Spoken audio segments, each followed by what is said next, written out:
Video seorang pedagang jajanan membelikan baju untuk sang anak yang sedang hamil, membuat haru warganet. Pemilik toko mengaku ingin menangis saat bertemu dengan pedagang jajanan tersebut.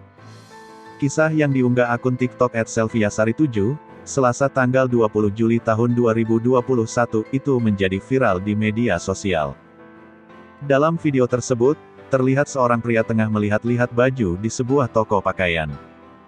Ia lalu meminta agar baju yang dipilih untuk disimpan dulu. Baju yang dibelikan untuk anaknya itu akan diambil setelah selesai berjualan. Kisah itu diunggah oleh pemilik toko bernama Sally asal Blitar, Jawa Timur. Ia bertemu dengan pedagang jajanan, Imam Solikin, pada Selasa tanggal 20 Juli tahun 2021. Sally bertemu Imam saat pedagang jajanan itu menawarkan dagangannya.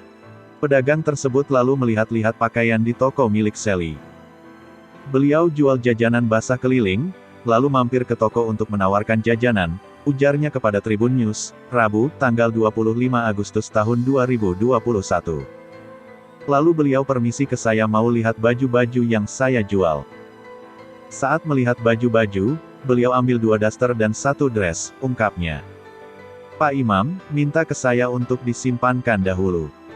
Lalu bilang ke saya akan diambil nanti sore setelah pulang jualan, beber Sally. Perempuan tersebut merasa terharu saat mengetahui niat Imam membeli baju tersebut.